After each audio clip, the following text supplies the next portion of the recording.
Peter, I'd like to start off with you. I'm going to ask the same question of your colleague, Mr. Rucker.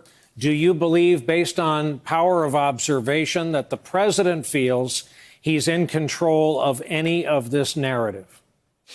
Well, look, he dominates our conversation like nobody else. If anybody can control the narrative, it would be him. But right now, I think he's in a position he hasn't been through most of his presidency. He's in a position where he is, in fact, seeing other actors on the stage, in this case, the House Democrats, putting out more information each day. He's making his own mistakes, as he did with the G7 Doral idea, which he quickly retreated on in the face of not just a Democratic and media criticism, but Republican criticism. And the Syria conversation, the Syria decision, where he basically abandoned the Kurds, who have been American allies, hurt him with his own Republican base, the people he needs right now more than ever in order to defend himself against this impeachment effort. Phil, the same question. He's casting about. He's using some well-worn talking points, some new ones. At one point on the Miami airport thing today, he said there are some people who believe it's the #1 biggest airport in the United States. It's not. It's just not. Yeah.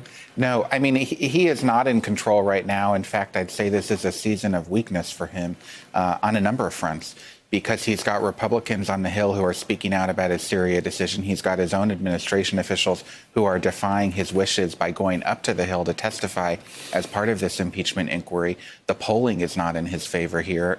Growing numbers of American people, and in many polls, majorities of American people now believe this impeachment inquiry is appropriate, support the inquiry, support the investigation. The courts have been ruling against the president on a number of fronts, including over his tax returns.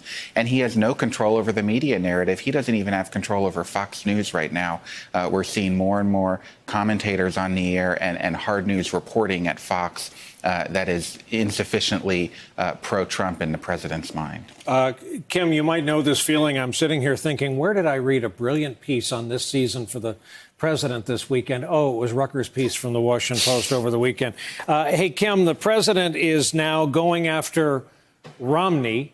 Mitt Romney appears to have gone to loosening up finishing school over the past few days. He appears to many people to be a different man. Is he affected by the incoming attacks from the president, do you think?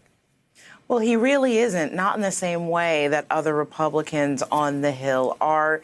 Mitt Romney is somebody he's already been a presidential nominee. He will never be on a ballot with Donald Trump. He is popular in Utah, where the president is a lot less popular, especially for a red state.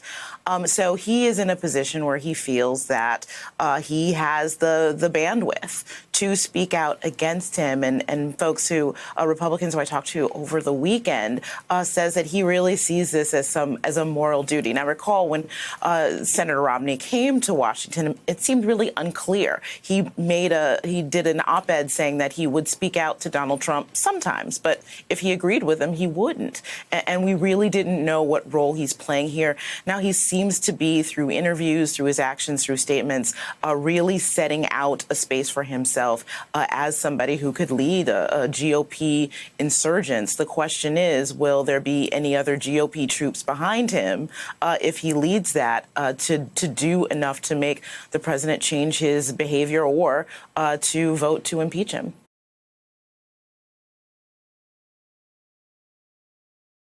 Hey there, I'm Chris Hayes from MSNBC. Thanks for watching MSNBC on YouTube. If you want to keep up to date with the videos we're putting out, you can click subscribe just below me or click over on this list to see lots of other great videos.